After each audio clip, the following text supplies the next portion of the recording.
We are Rogue Media Sports. Hey, it's Mark Goodman. And I'm Alan Light. On today's podcast, Record Store Day founder Carrie Colleton is joining us to discuss the April 20th RSD special releases. Plus, we'll talk live with our audience, the Sound Up Pod Squad, and find out who still listens to vinyl. And some updates from the Beatles universe. Oh, good. Sound Up with Mark Goodman and Alan Light, the only music podcast that matters. Get it on Pandora, Spotify, Apple Podcasts, or wherever you get your podcasts.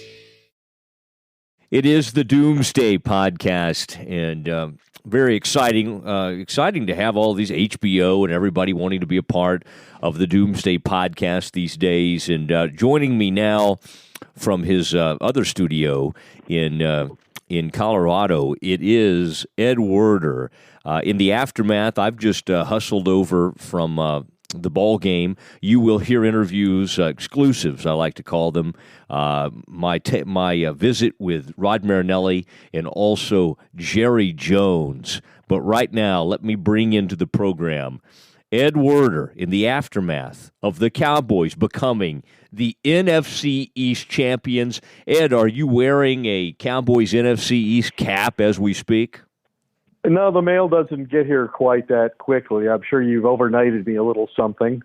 I'll probably get it with those razors I was supposed to get for Christmas last year. It's called that's PayPal. That's my expectation. Yeah.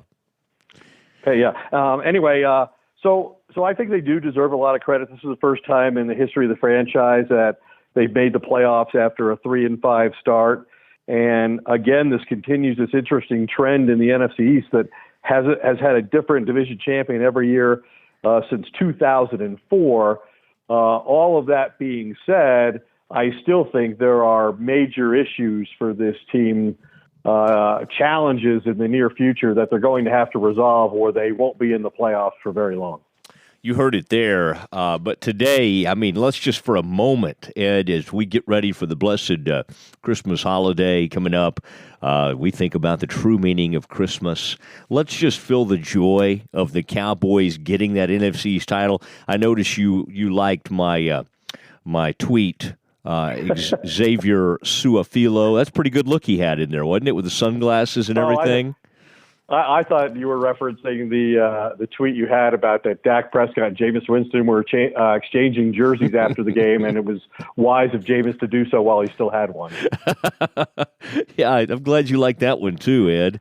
I don't know where Jameis will be next season, but as the starting quarterback of the Tampa Bay Buccaneers, I'm not sure he's really long for that position. The former first-round pick and the former Heisman Trophy winner. Ed, so much to get to this. I know you're excited about some of these interviews I've done, and of course, Glenn Stretch-Smith.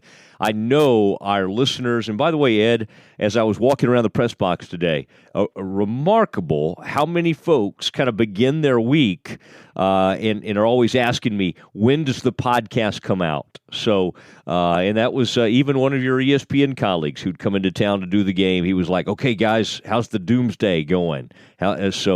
Always fun to hear that sort of enthusiasm. Ed, let's get to it. And I'm going to ask Mark Frito Friedman of Frito Nation Productions. Mark, please play the music.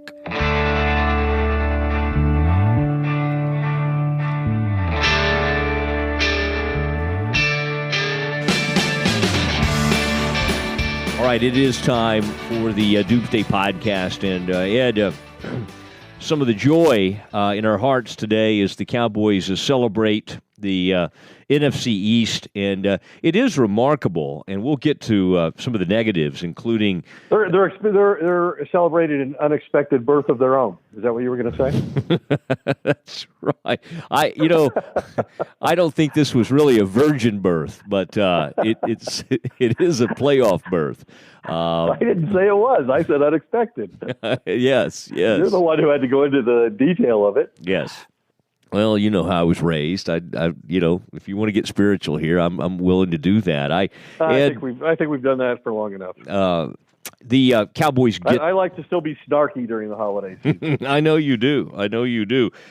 Cowboys with a 27-20 win, and it was a big one, Ed, because they wrap up the NFC East. Was there that moment as we were kind of watching the Eagles seem to do their thing against the Texans, and then you had the Cowboys struggling a little bit, especially kind of early in that second half. It got to 17-13, and you just wondered, and the Cowboys, boy, they recovered a fumble early in that second half.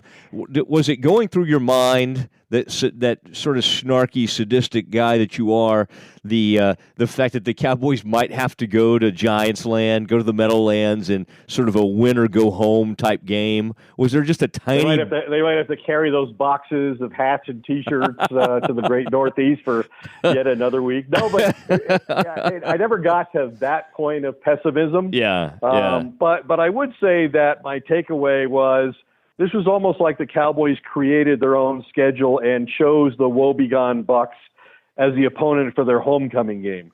The Cowboys had no turnovers. They scored a defensive touchdown. They're at home, and yet they could barely escape a 5-9 team that seems poised to fire its head coach in about a week. They had really only one sustained offensive drive for a touchdown. That was Dak Prescott's run at the end of a 75-yard drive. They had the defensive touchdown that Jalen Smith scored. They got another touchdown off Randy Gregory recovering a fumble. And kind of the Bucs were who they are. I mean, they've had the most turnovers in the league. They came in with 34 or 32. They've had 34 now. Their turnover ratio is second to worst in the NFL at -22. So this is a bad team, and they barely beat them because – the Cowboys scoring 27 points, to put that into perspective, the Bucs are 1-7 on the road, and their defense has been totally non-competitive on the road. They've allowed, going into the game, 259 points. That's an average of 37 points a game that they allow on the road, and the Cowboys obviously scored 10 fewer than that, and 7 of those were on defense. So this offensive performance should cause a lot of anxiety among Cowboys fans. Yeah, I think it will, and we've got some defense to get to, and you'll enjoy the one-on-one I had with Rod Marinelli and some of the back and forth that we had about this unit. And there's some, and let's reserve some time to talk about Randy Gregory. I saw you tweet about it. Let's get right to it. Actually, we'll get to the woebegone. I love that you make me think of like Garrison Keillor when you start using that kind of verbiage. But let's get right to it, and we'll get to this. We'll get to this offense. But the fact that on that one play you referenced, where the defense, where Jalen Smith raced back for the touchdown. How about that? Randy Gregory, much maligned, 2015 second-round pick, who, at times we wondered if he would ever really contribute to the Cowboys. And again, with a guy like that who's had substance abuse issues and anxiety, mental health issues, it is week to week. I guess in some ways we're all week to week, but especially with a guy like that. And then Jalen Smith, who look like, we gave him, a 50-50 shot at best of really ever getting close to 100%. And now he's become really, I think, probably deserves to be in the Pro Bowl and one of the better linebackers in the league. And after the strip sack, there he goes racing up the sideline. Ed, wasn't that interesting? And I think you noted that on Twitter, the fact that we've beat the Cowboys up. We've beaten them up a lot about their second-round picks and taking those sorts of risks. But with these two guys, it now appears, the way this thing's headed, that they are enormous parts of the Cowboys' defensive success. Yeah, it was, the two of the biggest second-round gambles that Jerry Jones has ever taken. He endured a lot of criticism and ridicule about Jalen Smith and whether he'd be able to overcome that torn ACL in the College Bowl game and the nerve damage that accompanied that injury. And then there's Randy Gregory. It wasn't that long ago that, Jalen Smith was still wearing a brace on his foot trying to play in the NFL because he had drop foot, and he's trying to compete with these, tremendously athletic, fast players. And was exposed in some games last year. But that hasn't ever happened this year. He's been a catalyst on that defense. And then as recently as training camp, when we were visiting California for their training camp, Randy Gregory spoke for the first time since he returned, and with all kinds of admitted uncertainty about his immediate future. And for those two guys to combine on arguably the biggest play in that game, Gregory forcing the Jameis Winston fumble and Jalen Smith, scooping it up and scoring from 69 yards out, nobody closing on him. Just a remarkable sequence of events from two guys whose futures in the NFL were really questioned. I mean, I did a lot of research on the Jalen Smith situation in particular, and I can tell you there were a lot of teams that took him off the board because of that injury and their doubt about whether he would, A, ever be able to play again, B, ever be able to play at the level he was when he was healthy at Notre Dame, or C, even be an average NFL starter. And he's obviously exceeded well beyond all that. There's a lot of guys who deserve credit for that. But the thing that stands out to me on the day that he was drafted, and we all know that Dr. Cooper did the surgery, so the Cowboys had information that nobody else in the league had about the specifics of the injury. I still remember a source telling me, look, we think he's going to have a 10-year NFL career. We just don't know when it's going to start. Well, it started, and it's spectacular right now. And he and Leighton Vander Esch, the rookie that they took in the first round this year, they're going to be the best linebacking tandem in the NFC, at least for a very long time. Yeah, and today, Ed, since you brought that up, 15 tackles for Leighton Vander Esch, and then it appears 10 tackles for Jalen Smith, including the touchdown, the fumble recovery that he returned, and then it had 2 pass breakups as well for Jalen Smith. So just a but again, we've all seen, and this is the highlight moment of Randy Gregory's career in the NFL. He contributed to 2 of the 3 touchdowns that the Cowboys scored, setting up the one from the 4-yard line on their fumble recovery that Winston had on the exchange with the running back, and then this other one that they scored their first defensive touchdown of the year. They came into the game as one of only 4 teams without a defensive touchdown, but we don't have to look too far for a reminder about just how momentary all of this is, because look what happened again this year with Josh Gordon just earlier in this week. Yeah, good point, and that's why you have to stay on top of this. And as a, I think the Cowboys have really rallied around Randy Gregory. Interestingly, after the game, we were all huddled around ready to talk to Randy today, Ed, and Randy made it known I'm not talking, and then politely asked everybody to step back away from his locker. So kind of interesting, but I guess it does happen from time to time. Ed, I think this was it. I'm going to explain the setting before I throw it to this. As you know that I like to do, I did this at camp from time to time. I grabbed the defensive coordinator, Rod Marinelli. Well, unfortunately, a lot of people saw me and raced over in my direction. But as only Ed, you know how important it is to me for us to land these exclusives. I went ahead and introduced him to the Doomsday Podcast, and I think you'll find that I kind of big-bodied the rest of the crew. So without further ado, here is Doomsday's interview with Rod Marinelli, Cowboys defensive coordinator. Rod Marinelli joining the Doomsday Podcast. Rod, the way they responded after last week, were you pretty pleased? I mean, did you see that kind of performance coming? We just talked about how do you respond, just what you said. It's the whole thing is how we respond. And I think they did a terrific job in practice all week, and they responded game day with great effort, great hitting. What would you say about Randy Gregory's day-to-day? Oh, I thought he had a terrific game. I mean, he's impact. Those two ends together, they're impact guys, both of them. And missed Ty a little bit inside because he could have had some wins in there, but they did a good job. Saw Charlton out there. Is he starting to kind of play his way back into the picture a little bit? Working at it. You don't want to say too much about him? Yeah. Let's see. Watch the film first. Okay. Yeah. When a guy like Gregory, obviously you could debate the penalty they called on him, but it seems is he snake bit or are they watching for him? Because it seems to be he's getting some of these things. He's around the quarterback so much, and he is every down. I don't know. I didn't see the difference between D-Law sack and his penalty.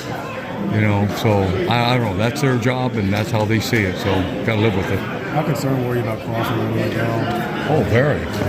He's not just a hell of a player, but he's our captain. I mean, he brings a lot to us every day. Versatility and all that. Oh, and toughness. A toughness that we really admire. So, yeah, he'll be all right. Sounds like he's going to be fine. So. What about Woods, Ross, all of those guys? Because of y'all giving up some run yardage, they kind of got some of the blame last week. How do you feel like those guys responded? Your guy, your tackles and those guys up. They seem to be. Once I watched the tape, I thought they played really hard. Then we rotated them good, and we had some long drives, so they got gassed a little bit. But they did a solid job in there. Solid job for us. What did you think? Were they a little more focused? Was it just execution-wise? What was so much better that allowed y'all to impact the offense?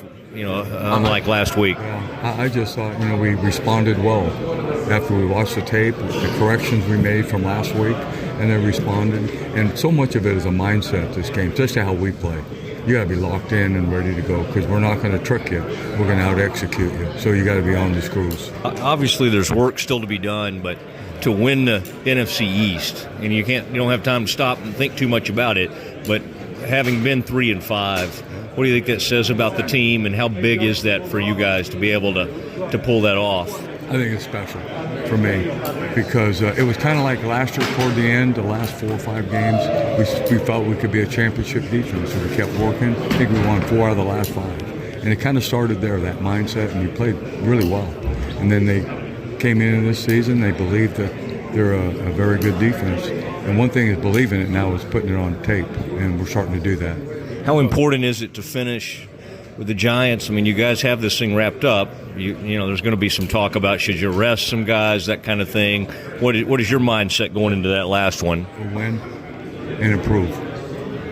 Win and improve. So it's important to kind of keep the you got to keep it better. going. In this league, you got to keep getting better. Get opportunities to play. With everything being talked about how this is now an offensive league, how comfortable are you with the idea that this defense can take this team a long way? Well, I believe in this defense, and I believe in hitting, and I believe in hustle. Speaking of hitting, the Woods play, what did you see? Did you guys see it? Well, they put some nice replays up there. Did you see? I didn't see it. It looked like more of a shoulder delivered. Yeah, is that? But I guess in the real time, if they see the head jerk back. We just got to, play smart, play by the rules, and hit. But is there anything you can tell a guy after that? I mean, because it seems like he did the right thing. Yeah. The best thing is once we see it on tape, and I'll get a TV copy, then we can see it a little bit better. Okay. Then you can be more critical of the officials. Yeah. I love you to death. Okay. Thank you. All right, there he was, Rod Marinelli, and we had a little fun there at the end. Ed, wanted to get your take on this. Obviously, I was trying to get Rod Marinelli's take on it. A couple of interesting plays in this game. The Randy Gregory, who really seems to be a target of these officials, was called for roughing the passer. I believe they tried to call him for what has been a point of emphasis, driving the quarterback into the ground, even though again, it really looked like nothing he did was out of the ordinary and would look like the hit on a quarterback that's done for a long time. And then, of course, Xavier Woods, the X-Man, in real time, it did look like a violent hit to Humphreys with his head kind of snapping back. But as you slowed it down and took a peek at it, it looked like a very clean hit across the middle. It was called a hit on a defenseless wide receiver. Ed, what did you make of those 2 calls in this game? Well, I believe both of the personal fouls that you described led to extended drives that ultimately led to Tampa Bay scoring touchdowns. So they were critically important calls in the game. I'm not sure either one was an actual violation. I could understand how Gregory and defensive linemen in general don't get the benefit of the doubt in a situation like that against a quarterback. So I guess I can understand how that call was made. I thought the other one on Woods was preposterous, and the explanation was even worse, that a player, he makes the catch, they say, but he's still a defenseless player. So what is the defender supposed to do? Let the player make a catch and make a football move and then begin the process of tackling him? I mean, if that's the rule and that's the way it's going to be enforced, then I don't think that's football. And that needs to be changed because it's as many rules as there are that are unfair to the defense. That seems to be the one that strikes me as the most one-sided in the game. I mean, I think there's,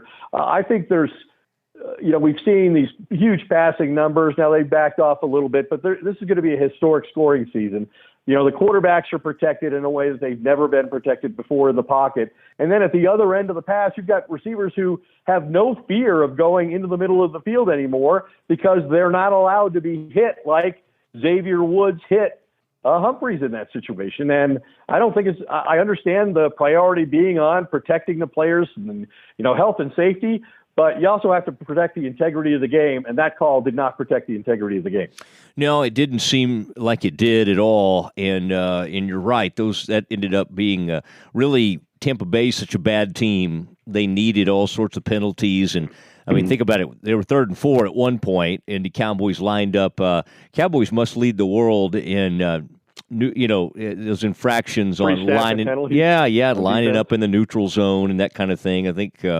I think that was Ross that got called on that one. But Cowboys defense overall does a pretty nice job. Although Jameis ends up putting up some pretty big yardage. It's not like the Buccaneers just raced up and down the field on the Cowboys. They did come into the game statistically as one of the best passing offenses in the league. Although a lot of that I think was due to Fitzmagic in the first 3 games of the season. Yeah. I think the Cowboys played overall. The defense won the game. And I think we knew coming into this season that the offense was going to be challenged and that there were going to be occasions where the defense was actually going to have to win the game. And they stood up to that challenge today. And I think it's also worth noting that Tyrone Crawford was injured early in the game with seemed to be a head neck type injury, but left on a backboard and taken to a hospital, but had control and movement of his hands. And the initial diagnosis and testing seems to have produced favorable results, and he was able to go home. And we'll see about whether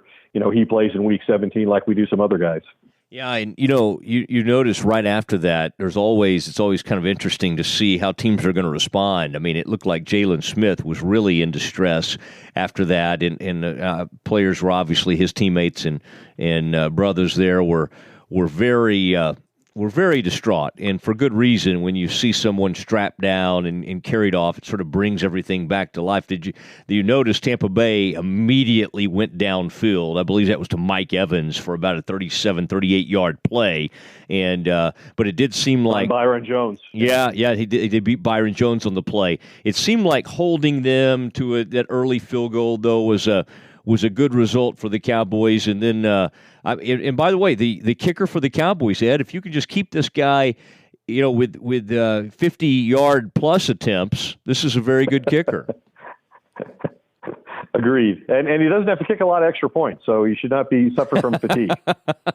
Now, Ed, this is this red zone thing has been a very big topic with the Cowboys, and I noticed you were active on Twitter today, which you always are, but it seemed like you were a little bit defending Scott Linehan from the standpoint of, hey, you got to execute some of these plays down here for it to work. Now, they fortunately were able to score on the throw to Gallup, on that kind of fade or the back shoulder throw. People were very questioning. They were questioning to Noah there, the fade. Noah Brown. No, folks did not like the Noah Brown fade, but we did see, Ed, in this one, Dak hold on to the ball. It's a very interesting thing that this team really seems to feed off Dak keeping the ball and running it, yet they seem to be sort of reluctant to do it. I thought that was interesting. I don't know, I'm sure you saw the quotes from Dak this week. Dak basically said, hey, even if it's not called, maybe I need to just dial my own number. And he seemed to really recoil when he found out, that he some of the run numbers and the fact that he didn't run it all in that last game. And so it was very interesting. And so he seemed to suggest, hey, I need to just call my own number if I have to.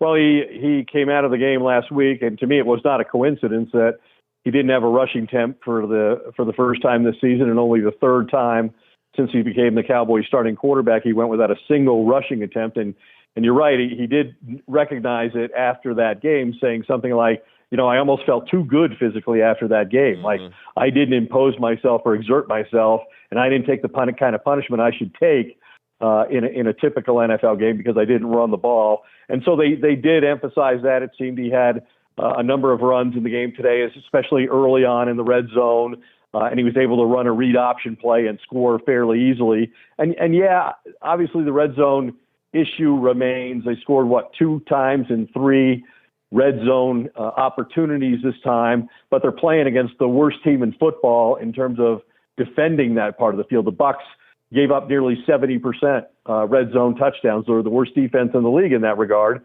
And as to, Scott Linehan, I think that he's too often criticized for his play calling when it doesn't work, even if it's give it to Zeke, which seems to make sense to everyone. But then when he doesn't give it to Zeke and he does something creative, he gets criticized for not giving it to Zeke and for trying something stupid, like the reverse play to Cooper today to Mari Cooper that didn't work. Fine. So either I think he has created some unique plays that should have gotten them touchdowns. That obviously was not one because the rookie tight end, Schultz didn't block anybody at all, and JPP made the play. But we know Beasley dropped the walk-in touchdown. The fullback last week dropped the walk-in touchdown. So it's not all on the coaching. As important as the play call is the execution of the play by the guys on the field, and that hasn't always been clean either. Specifically, Ed, and I'm glad you were talking about that during the game and both throughout the week. And I did kind of get a kick out of it. I don't know if you, and I'm sure it was in other publications as well, but I happened to be reading the morning news today before the game, and it was noted that the staff stayed up very late Wednesday night talking about the red zone. So perhaps and ran 3 or 4 extra plays in practice on Friday when that period is emphasized. And despite all of that,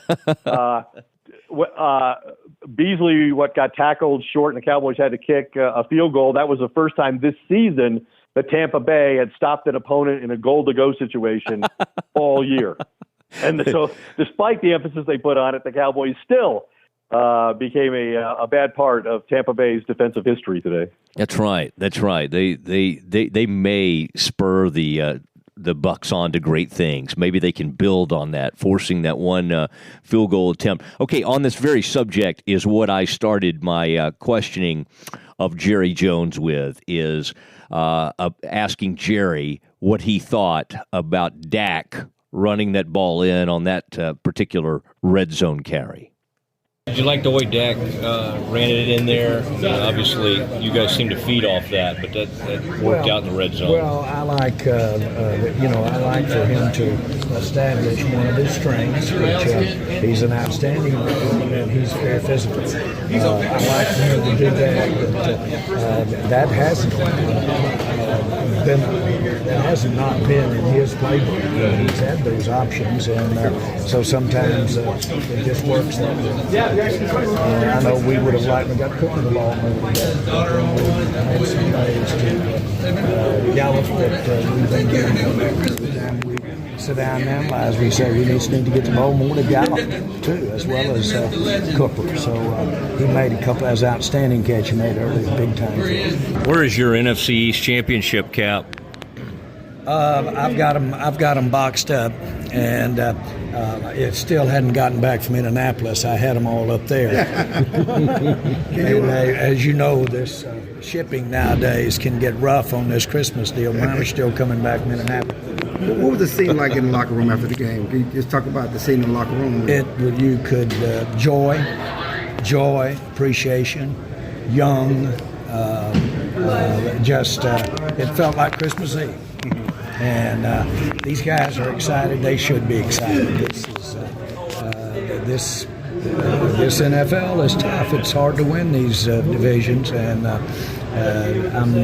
not at all going to take any type of step back because we don't have 11 full record. I'm not going to do that at all because this team, we got there our way. We ended up on top. That's where we wanted to be. We're in pretty good shape health-wise as we go to play the Giants and then on into the playoffs. I like where we are. I would take this when we started the season. Everybody, you're planning to win next week. We're playing to win, absolutely. Okay, no resting Zeke or nobody? We're all out. We want to go into, we've got work to do.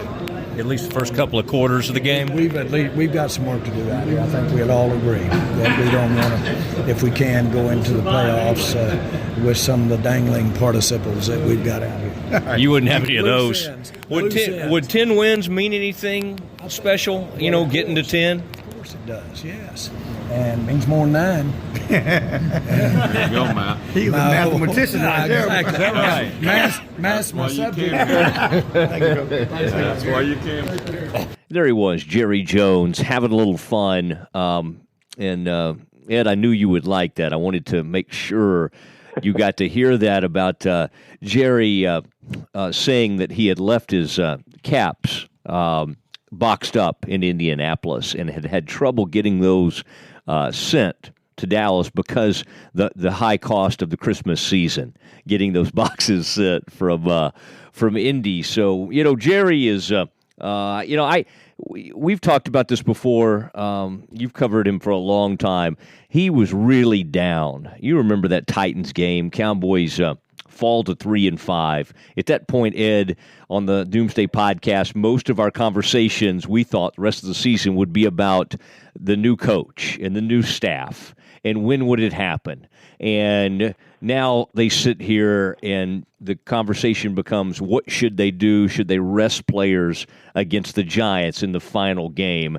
And as you might anticipate, Ed, Jerry Jones feeling very, very good about this turnaround. And quite honestly, in all the years we've covered these teams, they've had some turnarounds, but nothing quite like this. Yeah, and I think the argument that people will make about the Cowboys, should go ahead and play their regular starters even if they can't improve their playoff situation will revolve around their offense and the fact that, hey, these guys need to get their problems worked out. And I would argue if they haven't worked them out by now, it's not going to happen. And, kind of to that point, only the Ravens with a rookie starting quarterback and Lamar Jackson failed to score at least 34 points on this defense this year. They've given up 40 points or more 3 times on the road to the Saints, the Bears, and the Panthers. So I don't think the Cowboys should feel great about where they are on offense. At the same time, I think it would be completely stupid and irresponsible if they were to play Zach Martin, Dak Prescott, and Ezekiel Elliott at all against the Giants next week. I mean, Jason Garrett is an inherently conservative guy, and if he's coaching for his job, as it seems, he doesn't have to win Week 17. He has to win in the postseason. As we heard Jerry suggest last week when he said the Cowboys under this coach have not had the playoff success that should be expected. So considering all of that, I just can't imagine that, knowing that Cooper Rush hasn't played this year, that they would risk Dak Prescott, and you certainly can't justify risking Zeke Elliott given his invaluable contribution. And, they prioritize health over preparedness at the end of the preseason. I would expect the same now. Elliott has a career-high 381 touches, the most in the league, leads the NFL in rushing yards from scrimmage. So resolve your offensive issues on the practice field. Don't add to it an injury to a player you can't win without. Although the other side of that, Ed, is I can recall a couple times, one in particular, when the Giants didn't have to play anybody, but they played that last game of the regular season and almost beat the Patriots when the Patriots were undefeated that season. And they really pointed back at that game as a launching point for their success in the playoffs, and they went on to win the Super Bowl. So I don't know. Jerry today, as you heard, was pretty defiant. Hey, we got to go win, and 10 wins is important, and all that. But where I agree with you, Ed, is as this conversation continues to play out over the week, it'll be hard to convince themselves, hey, Zeke needs more carries or Zeke needs to be out there because the man has taken some punishment and he's had to miss some practice this season. And there are some guys. I mean, think about this. They are now at a point. It used to be they never won without Sean Lee. Now they never lose without him. And he's missed 9 games. They chose not to play him today. I'm not sure still that his health is not a question in their minds as far as being fully recovered from that hamstring. I think that may have played more into their thought process than they've admitted to or people realize. But it really speaks to Van Der Esch and his progress and the trust that he's earned, that they're willing to sit Sean Lee down for the 9th time this season and feel pretty good about their prospects of winning against a team like Tampa Bay. Ed, when you're watching the game on TV, can you ever hear through the sound? Can you hear the Van Der Esch wolf howl? I didn't hear it all today. No. You didn't. I was there. Today? Yeah, today was the first day I really heard it. They never showed him on the telecast doing it. Okay. Well, they played it at one point, maybe after he was on the hands team and was able to get that offsides, on the onside kick. Okay, maybe. But, I mean, it made the hair on the back of my neck stand up. I mean, it was a loud – this was a meaningful wolf howl. And, I'm still upset with him, the way he kills wolves and murders those beautiful animals. But it is one of the better – it is one of the better celebrations in football. I mean, it's nice how he does it. Now, I loved how who beat him last week? The Colts. I love how that Darius Leonard. Yeah, I like did it to mock him, and wait till PETA finds out about it. Wait till PETA sees those pictures of him holding up a wolf with another one dead and draped around his neck. We'll see what happens then. Yeah, if more of the country sees some of those, I think he's going to have some issues. And if I were him, I'd leave some of those wolf pelts at home because, boy, the PETA folks, they'll throw some blood on you. They'll ruin a pelt if you don't watch it.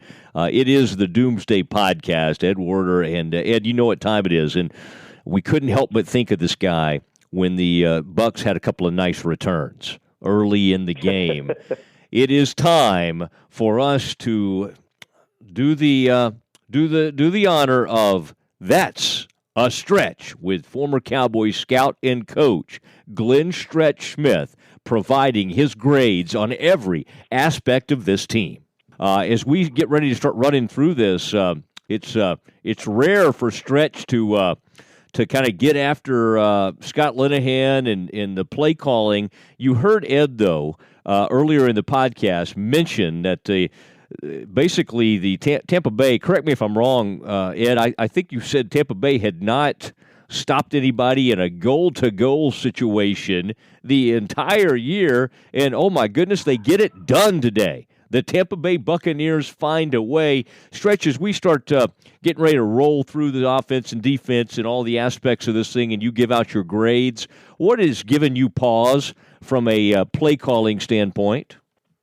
Well, I just don't think that they rely on really what their identity is. And their identity, since Hudson Houck has come here and since I think they've tried to get more physical up front, their identity has been to kind of knock guys around. I mean, knock guys off the football. And, yeah, you got to take correct angles. You got to be able to do those kind of things.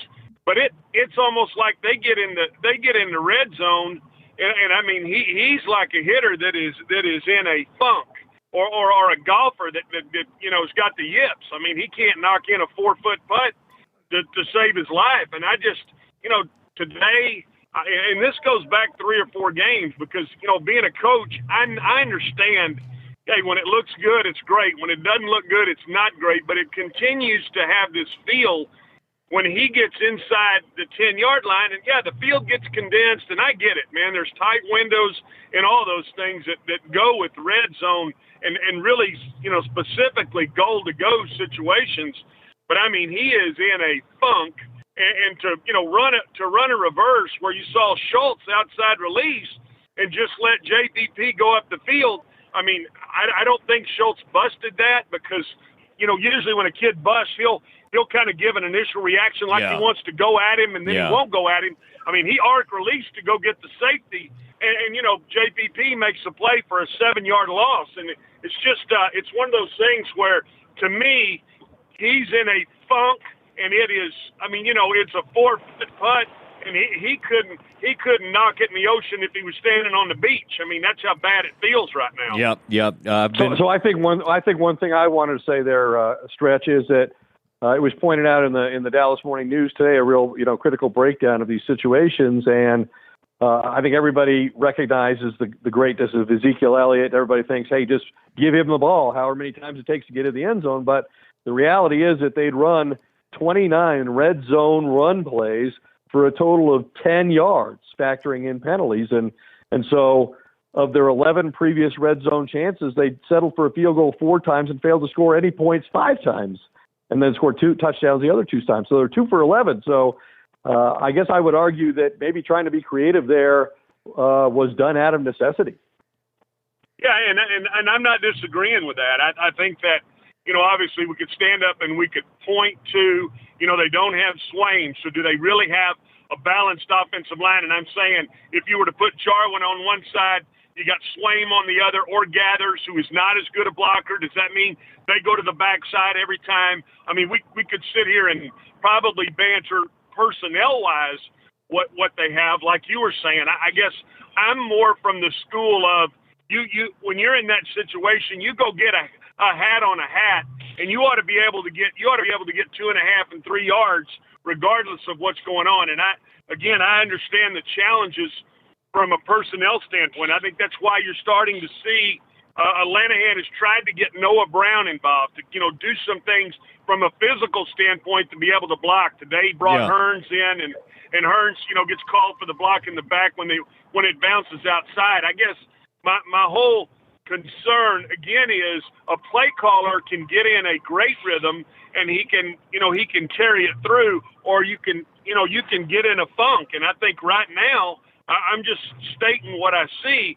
It looks like they are in a funk, and that's the only way I know how to put that. I know how difficult it is, and I know that maybe they're saving some things for the postseason. There's a lot of jockey in there, and a lot of ways to cut that. Obviously, when I'm not pertinent to the call sheet and I don't know exactly what the call is, it's hard to be critical and do those kind of things. Yeah. But I do think that he is not able to get in a rhythm right now, and he's not in a rhythm. And then when you start pressing, then to me it even tends to look worse. I'm with you, although I don't knock him too hard because he tried to throw it to your guy. I mean, nobody has been more in love with young Noah Brown, the youngster out of Ohio State. So let's not beat Linehan up too much. Okay, Stretch, let's start running through this a little bit, and let's start where we've been talking about on the offensive side of the ball. Quarterback Dak Prescott, 20 for 25. I mean, the man is accurate. He's an accurate passer. At least he was today. 161 yards. Now, Ed will always throw this stat at you. Ed kind of called me out because I was off by a number earlier, but this makes it for Dak 24 and 21. 24 and 1. 24 and 1. Oh, the last yes. 3 seasons when he does have an interception. Ed has or a fumble. corrected me again. Yes. No. You were going to say 24 for 21. I was obscenely wrong. Yes, 24 and 1. You were correct. But what did you make of the quarterback play? What kind of grade would you give Dak Prescott? Well, I think that I'm going to say that he feels a little of that pressure. Today I saw him dump the ball down when the dig is wide open. I saw him again hold on to the football in the red zone. If it's not there, throw it away. I don't see, guys, I'm telling you, I don't see where I was very, I gave him a lot of praise early in the year and through the middle of the year, especially through that 5-game win streak, where he was doing some things and making some checks at the line of scrimmage. Now I think that's starting to trickle down a little bit. I mean, I think he's in somewhat of a funk. That RPO they ran today should have been a pick 6 going the other way. I'm out on the RPO situation. I don't like that. I don't think that fits this offense. I don't like the look at all. So at best, I mean, he had a very average day. Now, I am glad that he didn't turn the football over, and that's if you want to say that's a step in the right direction, but I continue, the thing that concerns me most is I almost feel like he's not being coached in the individual time. I'm not at practice. No, this is a Kellen Moore. This is a Kellen Moore criticism. Go ahead. No, I don't. I don't give a whiskey crap who the quarterback is. I'm telling you that it doesn't look like when you watch the game and when you put the film on, it doesn't look like the strides are being made. And everybody knows, I've got a personal relationship with Wade Wilson. I'm not going to hold any of that back. I'm going to tell you that if you just look at it and you're honest about the strides that need to be made, I don't see that being made. And I do think that somebody has to draw that to the forefront. You got a play caller who looks like he's in a funk, and you got a quarterback who's holding the football in those situations. And again, that creates an uneasiness across your offensive, your offensive side of the ball. Yeah, and to your point, Stretch, and before we get you to commit to a grade, to your point, in the red zone, there was that one play where Dak tried to escape out the back of the pocket, which is a really bad idea in the NFL and something you only see the most inexperienced quarterbacks do. And Vita Vea sacked him, but inadvertently grabbed the face mask, so it didn't count as a sack when it could have. But at least he did have the running element again today down in the red zone, and that paid off. So what's your grade? They did right. I'm giving him a C-. And it's barely above a D, fellas. I mean, I'm concerned about the direction of the quarterback. I really am. I'm really concerned, and this is something we can talk about at the end of the segment. But I mean, I'd like to ask you guys. I mean, does he need to play Sunday against the Giants? I mean, that's a question I think needs to be brought to the forefront here, because I don't see where I saw the arrow going up on this young man in that 5-game winning streak. I see it flat and turned a little bit down right now. And that's a real concern to me. Ooh, and Stretch certainly seems like you think he should play. I know what Ed thinks. We'll weigh in on that as we here in a little bit. I do want to get your take on the running back, though. What kind of grade you give Zeke today? I mean, I still see Zeke running the football hard. I mean, he plays kind of, he's what you want from a running back. I mean, he gets 2 yards when there's nothing there. He always falls forward. I mean, a foot on the football today, and he fumbled that ball that Schultz was able to get on down there. That doesn't concern me a lot, because I don't think he's a big fumble guy. I think he gave you a workmanlike effort today, and I'm going to give him a B for the job that he did. And then, Rod Smith had a few plays in there, and Rod does some things on special teams that I think help you. So I'll put those two guys together and give them a B. Okay, let's look at the offensive line, and what did you what kind of grade would you give those guys?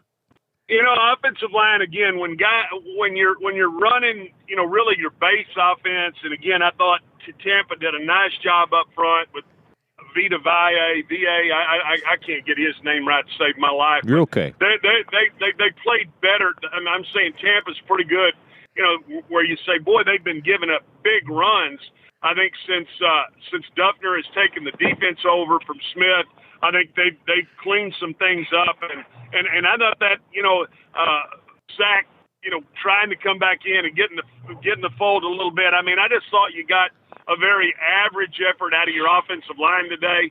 I didn't see anything that would really wow me. I didn't see anybody really knocking guys off the ball. I did see the holding. One of the holding penalties on Tyron was kind of a ticky-tack call, because it was when they ran that power, and Zeke had a big run there. And, I mean, really, it's almost like they're looking to call holding on him every stinking snap, and that bothers me. But, I think Tyron is obviously a great foot athlete, and he needs to get back into playing the way he can play, and I think he's probably still having, some injury issues, So, again, we got the question of, would you hold some of these veteran guys out? But I thought today was just an average, at best, average day for the offensive line, and I'm giving them a C. Okay, C, an average day for the offensive line. This wide receiver core, Jerry was not pleased, Coach Jones, after the game with how many targets Amari Cooper had. He had 4 catches for, I think, about 20 yards today. Beasley had the one. It's really interesting how this team, they don't seem to always stay with a guy throughout the game. They'll kind of go through one part of the game where they really emphasize a player, and that one drive was Beasley's drive. What did you make of the receiving core, Stretch? Yeah, I see, and I see Gallup doing some good things. I mean, I think this is obviously. I think the addition, we've said it a million times, of Cooper has loosened some things up for this receiving core. But I do like that. Gallup, it looks like he is getting better every week, and so where I kind of try to give those guys an arrow, even though I'm giving them a grade, I try to, I don't think you ever stay the same. I think you either getting better or you're not getting better. And right now, Gallup, to me, is getting better. He's understanding where he's at on the field. I mean, I love how they ran that wheel route to him, hit him in the hole shot throw, and I thought that group got a B. All right, a B for the wide receivers, and then Jarwin in the gang, Jarwin, Schultz, the great Rico. What did you make of that tight ends group?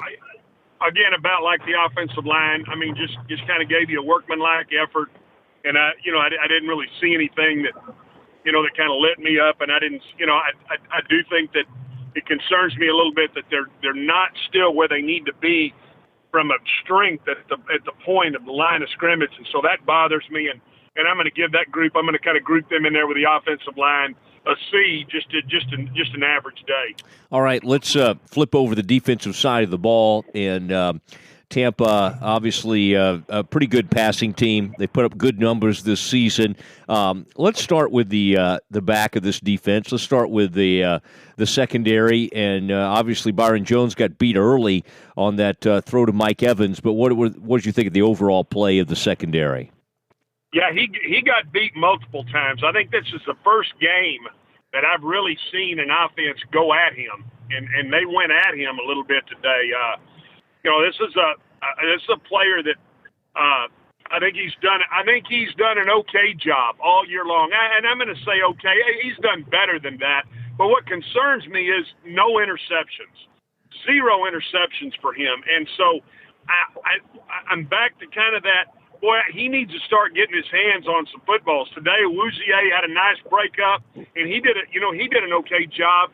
Got beat one time on an open field tackle. That can happen. I like the safeties, guys. I think Xavier Woods is really starting to come into his own. And when I think about guys that, again, their arrow is set it up, and I grade this group to a very, what I feel like was an okay effort, but they did get their hands on some footballs. And I thought the penalty on Woods was a terrible call down there. I mean, I think he's, I think he'll hit you. I don't think he's a dirty player. I think he's a sound player. But it does concern me that this group went at Byron Jones today and really, had some success going at him. But I'm going to give that group a B- and just an okay day. Okay, linebackers, Van Der Esch and Jalen Smith combined for, I believe, it was like 25 tackles. Pretty big day for both of them. What did you make of the linebackers, in particular, the Wolf Killer? Yeah, those two guys fly around. I mean, they really do. I mean, I see so many things that are just good, and as you're looking at the game, you're grading the game, I mean, you find yourself, writing his name all the time, plus Van Der Esch, plus Jalen Smith. I mean, and then you want to go back and you say, okay, did I ever see any minuses in these situations? And again, I'm not privy to call sheets, but I see those guys really, really coming together as a group. They play well as a group. I mean, you see them communicate today. I think the in and out coverage, the things that they do are conducive of really smart football players. They're young guys that are obviously always looking to get on the ball. I thought Jalen Smith came up and broke up a pass today to the tight end, and then obviously picked up the football, went scored with it. this group has got the arrow going up, and definitely a B+ for the linebackers. B+ for the linebackers, and anxious to see if there's any A's given out today.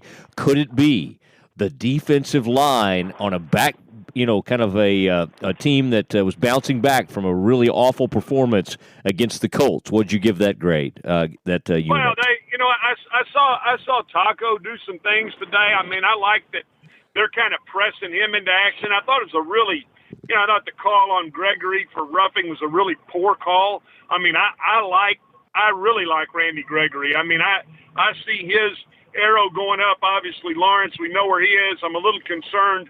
I hope that Crawford is not going to have to be out, because he brings you that ability to move guys inside and outside and create some matchups. But again, today, when you look at the group, how they played, Woods, Collins inside, Ross, I really did. I thought it was kind of a bring your lunchbox and bring your hard hat, and that's kind of what they did. They went out and won the football game, and just a B-. I didn't see anything that just stood out to say, wow, that was awesome. I'm a little concerned with the timing of how they run their stunts, because sometimes they get pushed hard down in there or pushed hard outside, and then that allowed Jameis to kind of jump up in there and make some runs, kind of give him some alleys to throw the ball. I liked what they did, when they played New Orleans, where they're getting that steady push up inside, but they didn't get that today, and just gave you a workmanlike effort, and I'm going to give them a B-. All right, and let's finish it up with special teams. You have nobody that covers this team has been as critical of this unit as you have, and they gave up a couple of returns today. But they were able to get the missed field goal, and I'm going to credit Rico Gathers and his presence for causing that. You are. What did he do? Maybe I missed something. What did he do? Anytime he's on the field, Matt gives him credit for something. I got you. Getting credit for still being in a uniform. Yeah, I guess Matt throws the bear claw up over there in the press box. You know what? I didn't see anything out of the special teams. I mean, Beasley had an okay return. It got him some decent field position in there, but they gave up. They gave up two big returns. They brought the ball out one time from 3 yards deep and got it to the 16, and he got drilled. The special teams, other than the fact that the punter and the kicker, feels like they're in a little bit of a groove. Other than those two guys, I mean, that group is almost average. It's just a bowl of grits. That's how it feels like they are. They're just, and then there's days when they're not very good, and they do something that's just glaring in the game. But I don't see anything out of this group, and that's the concerning part. I mean, we can go through all year long and through a 15-game season when you don't see anything that kind of gets you shot in the ass. I'm not sure what you. I'm sorry. I was going to go through this whole segment and not swear. Anyway, when you don't see anything that gets you excited, that's a concern for me. And again, anytime it's a flat needle, anytime it's just flat. I mean, no arrow up, no arrow, just flat, and it's flat for 15 games. I mean, at some point you just say, you know what, this bunch is just they're just kind of going through the motions, and I feel like that's kind of what goes on. I mean, I don't see Keith O'Quinn. I mean, I go back to the days of Joe Avisano. I mean, he'd headbutt somebody. I mean, if they didn't get it right. So I kind of miss those days a little bit. Oh, Coach Joe, man, what a great guy and coach he was, and also big into country music. Stretch, just want to wish you a Merry Christmas and to you and your family, and we appreciate you for being a part of the Doomsday family. Ed, is there anything you want to say? Do you have any kind words for Stretch as we kind of say goodnight to him? Outstanding job as always, and it's a good New Year's resolution for you to finally do a no profanity segment in 2019. I tell you what, I'm gonna go to work on it. I'm gonna press my middle finger into my thumb and hum a little bit and see if I can get it right. I almost made it there, and I got to the very end, and I'm just too old to say bottom, bobo, but so it slips. But my apologies. Maybe we should just eliminate. we should eliminate special teams. That seems what gets you most riled up. It's not a bad idea. I kind of like it. I'll go with that. While you're hot, let's buy 2 of them. I like it. Hey, Merry Christmas, fellas. Appreciate you having me on. Same to you. Thanks, Stretch. All right, guys. All right. There he goes, Glenn Stretch Smith, and doing a nice job for us as always. We have some final thoughts on this Doomsday podcast. I did want to say, Ed, and boy, always thanks to Lowe's for what they've brought to our podcast. But boy, our partners at Hodges Capital, they've been remarkable for over 30 years. Hodges Capital has had one primary focus, and that's focusing on U.S. stocks. The 10-person investment team combs the investment landscape and handpicks selected, undervalued, and underfollowed companies. If you're looking for someone to make your investment assets grow, consider Hodges Capital Management and Hodges Fund. Here's how you find them. It's hodgescapital.com or hodgesfunds.com. That's the brother combination of Craig and Clark Hodges, both Baylor guys, Ed, I should add, and they do a tremendous job over there, and even at a time when the market has tanked recently. I don't know if you saw that, Ed. We had a really rough day in the markets. I've been paying close attention to it. I might need my funds soon, and they're diminishing rapidly. Yeah. Well, Hodges always find them that they don't allow you to tank when the rest of the country is tanking. Thank you to Hodges Capital for being a big part of what we do at the Doomsday Podcast. Ed, as we conclude this holiday edition, Cowboys with a 27-20 win over Tampa Bay. They are officially in the playoffs. And a couple of things to wrap up.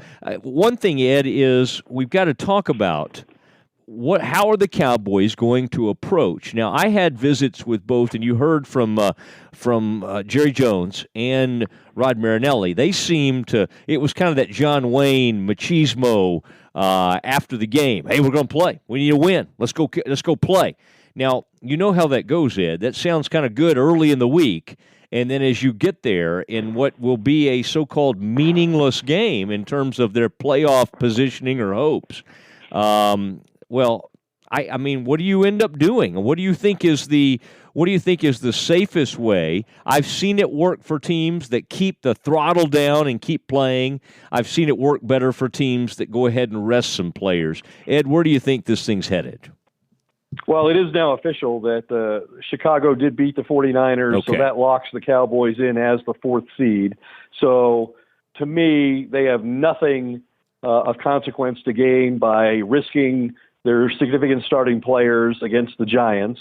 So my feeling is Dak Prescott, Zeke Elliott, Zach Martin coming back from an injured knee, maybe even Tyron Smith. I think his recent penalty issues would suggest he's far from 100%. He's had 10 penalties this season, 7 holding calls, and 5 of those in the last 3 games. So I would suggest resting all of the irreplaceable guys.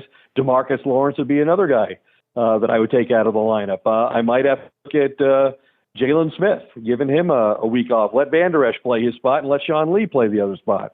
I just think emotionally, by the time they get to the game, they're going to realize there's really nothing to be won on that field at Giants Stadium, and too much to risk. And for all of those reasons, I think eventually the Cowboys hierarchy, which has invested so much in this upcoming playoff run, will see the value in protecting these key players and not risk the playoffs for the sake of a meaningless Week 17 game. I mean, you go out and you trade a first-round pick for Amari Cooper because you think you can win the division, and you win the division. You make coaching staff changes and bring in, Hudson Houck, and you elevate Mark Colombo, and you start being more physical up front, and you're getting all of the desired results.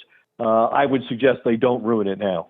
Yeah, it's going to be interesting to see what they do. I brought that point up with you. We've seen the Giants have some success with continuing to play, but it's not. They were playing a great team in Week 16. The Cowboys are not. They're playing a team in the Giants that and they were trying to beat a historic team. I mean, the Patriots were going for a perfect regular season. The Giants aren't. Like, who cares? Yeah. Giants are trying to get to 6 wins or 5 wins, whatever it is. That's a bad team. Ed, you're always so good at sort of putting things in perspective in terms of the playoff outlook.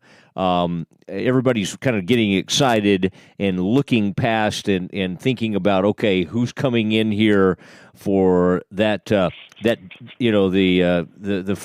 first game, the wild card weekend, and then where will it go from there, and where could the Cowboys end up? And how is it as we kind of look at it this evening? We were certainly watching what the Eagles were going to do in that game, and that was a back-and-forth game. We now know the result of that. How does this thing look like it's going to end up playing out? Well, right now, it looks like the Cowboys would host the Seattle Seahawks on the opening weekend of the playoffs, and that's a team that obviously is a lot like they are. They build their offense around a running game. They play great defense, and then ask the quarterback to make few plays. Now, this is an experienced Super Bowl winning quarterback who has more big play potential and is a better, more accurate thrower than Dak Prescott. But two similar teams. Seattle obviously won at Jerry World by 11 points earlier in the year. As for the rest of the playoff field, among the teams that have clinched berths, the Cowboys are 1-2. They lost to Seattle. They lost to the Texans. They beat the Saints. And then there are a couple of fringe teams that could get in. They lost to the Colts. They lost to the Titans. And then the Eagles still have a potential of making it, and the Cowboys beat them twice. So kind of a mixed review on how they've handled playoff teams this year. Obviously, the biggest win is against the Saints, and the Saints haven't fully recovered from the damage in that yet. Yeah, and just one quick correction there, light correction. That game that Cowboys lost to Seattle was in Seattle. Really? Just for the record. Yeah. They lost. I thought it was at Jerry World. They lost that game to the Titans, and at home, and I think that was perhaps maybe their only home loss of the season. Ed, I do want to finish with an important note. You have detailed in a very excellent fashion how some of these numbers that sort of reflect what the Cowboys do when they're able to hold onto the ball and not turn it over, and especially as it pertains to this quarterback. Can you kind of walk us through that and what today's result sort of backed up as far as what we've seen from Dak over the last 3 years? Yeah, as you mentioned earlier, in his 3 years as a starter, they're now 21-1 when he does not have a turnover at the quarterback position.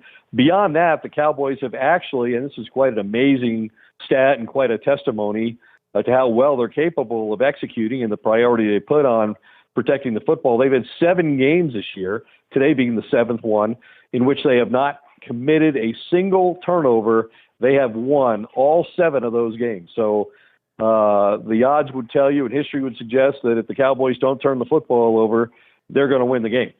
I also did a little bit of studying, and I can tell you that some of the issues that we've talked about with the red zone, obviously the big personnel changes that they faced of great consequence this season were the retirement of Jason Witten and the release of Dez Bryant. So I wanted to know, given the problems they're having in the red zone, how big a part of their red zone success were Witten and Dez Bryant, and here it is. Here's the results. I'm going to finish with this. Okay. 4 of Jason Witten's 5 touchdown catches last year were inside the red zone, although only 1 came from inside the 10, goal-to-go situation.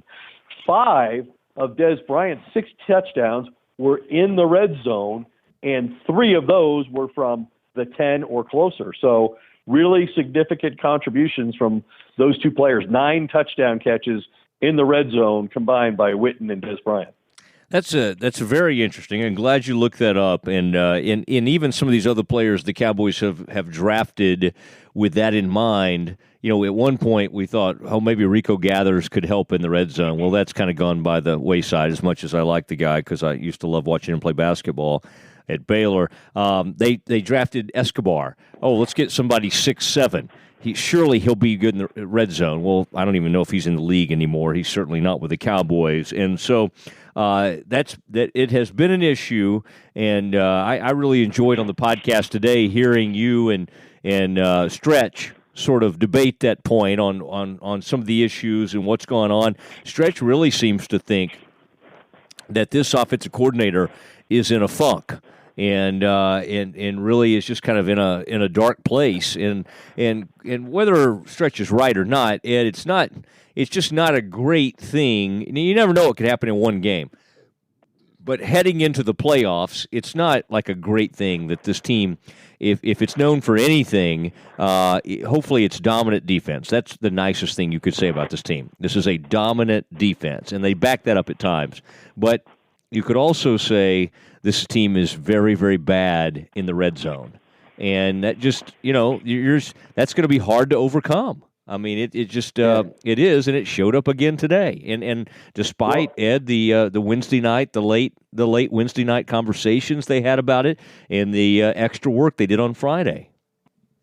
Yeah, they're just not a team for a lot of reasons that consistently scores a lot of points, and they do put a lot of pressure on their defense. And the defense has done an outstanding job on a game-to-game basis of limiting opponents. In terms of how much they allow them to score and giving up big plays. They've avoided that. One of the best teams in football at that. And in this game against the Bucs, they showed some potential for creating the kind of game-turning turnovers that a struggling offense needs. So I think they're going to need to play more going forward like they did today if they're going to stay in it very long. The defense is going to have to create some short fields and score some touchdowns themselves if the Cowboys are going to go deep in the playoffs. Yeah, and it makes me think about a team and it's a lot different kind of team, but I remember the Saints, the year they won the Super Bowl, they did not have a great defense, but what they had is a defense that did score points and got takeaways.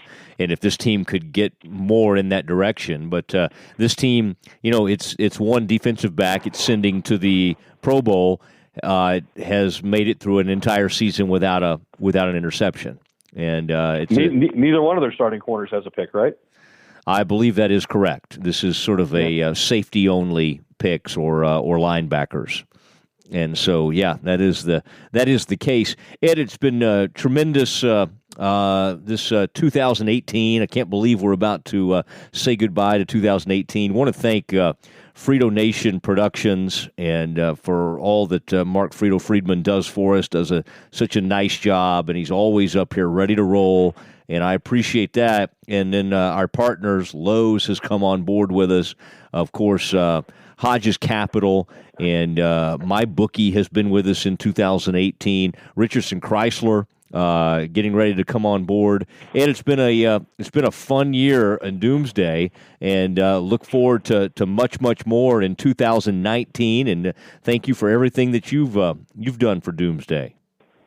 Same to you. It's been a real enjoyable thing to do every week. Talk about the Cowboys, and study their tendencies and how they're winning and why they're losing, and I look forward to doing more of it as we go forward through the playoffs. Yeah, and keep it up. By the way, I've monitored your work, and not only are you on Twitter, but Colin Cowherd and some of these other appearances you've made, you really are carrying the Doomsday brand, and I'm serious as I could be. Today, everybody I ran into asking me about Doomsday, and these local radio folks, and God love them, I was with them for a lot of years. From what I can tell, they never go on the air without listening to Doomsday. And I just think that I thought I should add that. All right, Ed, it's been great. Merry Christmas to you. Happy holidays. Tell everybody hi in Colorado. We'll hold it down here in Texas for everyone who's been a part of this. Good night, everybody. I'll meet you. I'll meet you at the studio in Dallas next week to talk about Cooper Rush. I love it. I cannot wait. All right. Good night to all.